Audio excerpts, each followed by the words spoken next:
What is up, everybody? I am your host, John Walker, and last week, in the span of 3 days, we had 2 volleyball games, 2 soccer games, and a football game, and you can find out everything that happened in those 3 days right here on Bearcat Update. To kick things off, Northwest football had one of its biggest games of the season as it got to play in Arrowhead Stadium. The Cats took on then undefeated Pitt State and came out on top 38-17. And as always, we were there to catch the highlights. Alrighty, guys, here come the Cats out of the tunnel at Arrowhead Stadium. Now, Northwest was down 7-0 at this point, and bulk of Braden Wright's new career high 172 rushing yards came on that play right there, the first explosive one for the Cats, and then hit a little shovel pass to Marcus Andrews. That was the first touchdown to even things up at 7-7, and that would be one of 3 Marcus Andrews touchdowns on the day. It was not a good day to be a Pitt State quarterback. The Bearcat defense was in the backfield the entirety of the contest. But, guys, check this out right here. Trick play, Marcus Andrews, whoop, over a defender. That was his second of his 3 touchdowns. The other one, a touchdown reception from Mike Hohensee. And then here it was, the game, the dagger, the nail in the coffin, if you will. Braden Wright takes off, and that was the last touchdown that would be scored in the game. But here it was right here. Pitt State had a little bit of momentum going, and then on the last drive, scramble, and picked off by Trey Washington. The football team will be back in action on Saturday as the men travel to Nebraska Kearney to take on the Lopers, where the Cats will be looking to extend their current win streak. The cross-country team got a week off after a very successful meet in Fayetteville, Arkansas, where records were broken, including a 44-year-old one. Our reporter Nolan Brooks got a chance to catch up with junior Jordan Cope on what it takes to make history. Nolan? The 8K cross-country record has stood time for 44 years at Northwest. On October 5th, runner Jordan Cope broke the 8K record with a time of 23 minutes and 57 seconds. I caught up with Cope to see what breaking the record means to him. That is not in my plan, but every day with the group I'm working very hard with the coach, and the group is really strong, help me every day and push the pace, every workout, and that's the result for all team workout. When a 44-year-old record is broken, though, it usually comes as a surprise. For cross-country coach Nick Gibson, that held true. But breaking records was not what Gibson or Cope had in mind. I honestly didn't even know he broke the record until they posted the article. I mean, that's just not something that we focused on. It's just more or less, we was more upset that he didn't beat another Division II guy ahead of him. And, we didn't, do a little bit better as a team. I mean, that's the other stuff that they focused on. They're not really focused on themselves as a whole. It's more about the team and, what we can do in that aspect. With a 6th-place finish in his last race, Cope knows how he can improve in the coming weeks. I'm in the beginning of my shape. I get in better shape in next maybe 2-3 weeks.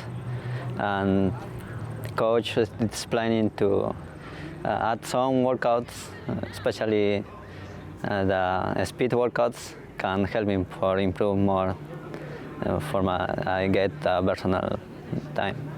With his name at the top of the record book and conference play around the corner, Cope looks to continue his success. For Bearcat Update, I'm Nolan Brooks. Thanks, Nolan. We're going to take a quick break, but stick around. We've got more Northwest sports coming up. You're watching Bearcat Update on KNWT Channel 8.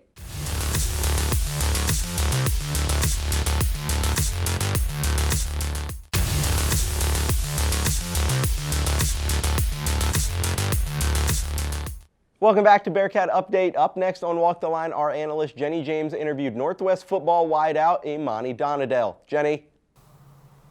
Thanks, John. On this week's segment of Walk the Line, we are joined by Bearcat football player Imani Donadell. Imani, thank you for joining us. Thank you for having me. You ready to walk the line? Yes, ma'am. All right. Imani, you transferred from West Hills Community College. This is your first year as a Bearcat. How was that transition for you, and how's the season been going so far for you? Well, the season's been going pretty well, and the transferring over from junior college is kind of hard, but it's kind of easy because junior college is pretty tough, and you gotta have a tough mindset to go through junior college. But I like it here, and the area is pretty good, and the fans and they just have a family atmosphere, and I like it a lot. So it's pretty nice to transfer over here from a small little place and wasn't too many people out there. It's like a small place here. There was 11,000 here, and it was like probably like 16,000. But the area is mostly like, but it was pretty good. I like it a lot though. So you kind of touched on the culture, like the family environment here. How was that different from your previous experience? Well, here they just make you feel like at home, like as soon as you arrive. They just make sure everybody, I don't see no favoritism, nothing. They make you feel like this is the place you want to be at all times, no matter what. And I like it because my other school, like you got family atmosphere, but at the same time, everybody's like fighting for a goal to get out. And like now, this is the place and where I'm at and where I'm going to be until I graduate. So I like it a lot. Monty, you lead in receptions, receiving yards, and receiving touchdowns. What else are you hoping to accomplish the rest of this year, either personally or as a team? Personally, I hope to probably break a few more records at least. I want to have the touchdown record on offense or receiving touchdowns. Hope I can get that record if possible. But most of all, I just want to help my team win any way I can. That's pretty much it. You guys are going to be heading to Arrowhead soon. I don't know if you've had an experience like this before, but what are you looking forward to get a chance to play at Arrowhead? I just want to soak it all in the moment, just living it. I've never even been to an NFL game ever. Never even got close to NFL stadium, so just probably rode by them. So to be in the stadium and play in one, especially being the Chiefs, like I just know how big that stadium is and how loud it gets. So it's gonna be a nice atmosphere to play in. We're gonna have fun doing it. What are you looking forward to, kind of with your first kind of taste of a rival game? You guys already played Missouri West, or another rival, but Pitt State in Arrowhead, a little bit of a heightened atmosphere. Just treat them like another opponent. That's what everybody wants us to.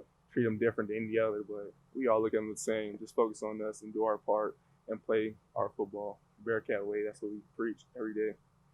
So I got to ask, Monty, one of your plays was featured on Sports Center. You were actually top 8. What was that like, just seeing yourself on Sports Center? Well, it didn't for real at first because I came back from the trip and then one of my friends from California told me, he was like, hey, I just seen you on ESPN. So I'm thinking like, nah, there's no way. No way you see me on ESPN. And then I asked one of my friends that from Youngstown, Ohio, and he said, yeah, I seen it. I said, send me the video. And then I seen it, and it was like, I just watched it so many times, just looking at it over and over, like, wow, this is real. And everybody just blowing me up about it. It was awesome to see that, and we are really looking forward to watching you the rest of the season, and hopefully you guys can, advance into the playoffs and get more. Yeah. So that's all the time we have for Bearcat Update. We'll be right back.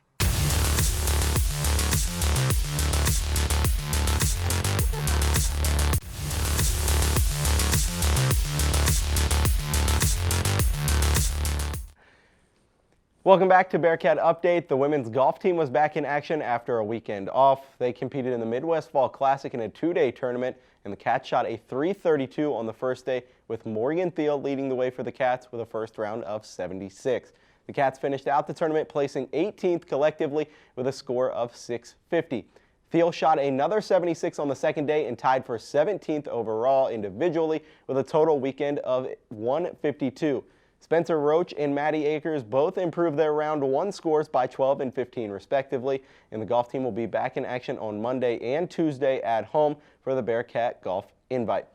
The women's volleyball team played 2 more games at home this last week. On Friday, the 10th-ranked Bearcats took on unranked Central Oklahoma and fell in 3 close sets. Luckily, on Saturday, the Cats would turn that around and sweep Newman in 3 sets. Many student athletes are used to traveling for games, but for Hannah Cole, it meant a little something more as she traveled all the way from Innsbruck, Austria to follow her dreams. Our reporter Dylan Johnson got to catch up with Hannah to see what that transition looks like and how she came to call Northwest her home. Dylan. The Bearcat volleyball team has worked their way to being a nationally ranked team. Sophomore Hannah Cole is the new addition to this year's team, and her impact has been felt throughout the season. Transferring from Boise State University, Cole explains why she chose Northwest. I love Boise, but I felt like it wasn't the best fit for me, and I felt like I could grow as a person more somewhere else, so that's why I decided to transfer. Cole also played in Austria before coming to the United States, and she does not regret her decision.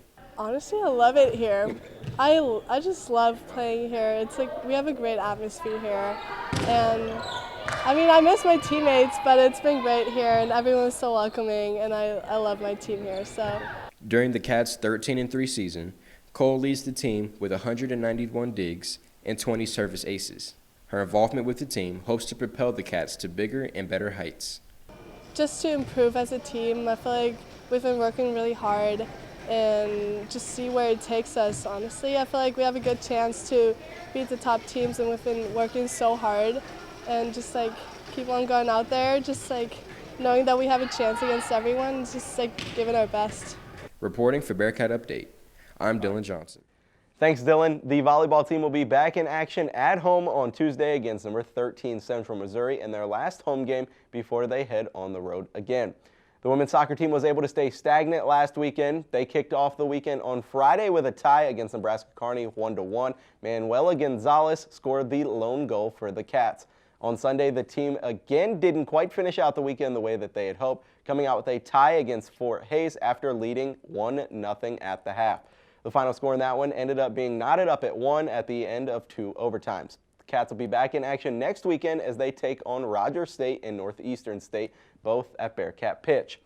Before we close out this week's episode of Bearcat Update, as always, I have my top pick of the week. And this week, it is the Northwest football team. After having a shaky performance against a mildly successful Emporia State team, the Cats went into last weekend's matchup against number 13 Pitt State. As you saw earlier, Rich Wright and company took care of business, and now, along with UCM or Central Missouri, sit at 6-0 atop the MIAA standings. Coach Wright said that the win against Pitt doesn't mean anything if they go and lay an egg, or in other words, lose to the Lopers this upcoming weekend. Coming down the home stretch of the season, every week presents a bigger stage with playoff implications and with conference title implications in line as well. It'll be interesting to see how the Cats go and play against 4-2 Nebraska Kearney, and for that reason and many more, the Northwest football team is my pick of the week. Thanks for tuning in to this week's episode of Bearcat Update. You can follow us on Twitter at BearcatUpdate_8 or watch all of our previous episodes on YouTube at KNWT8. Thanks for watching and have a great night.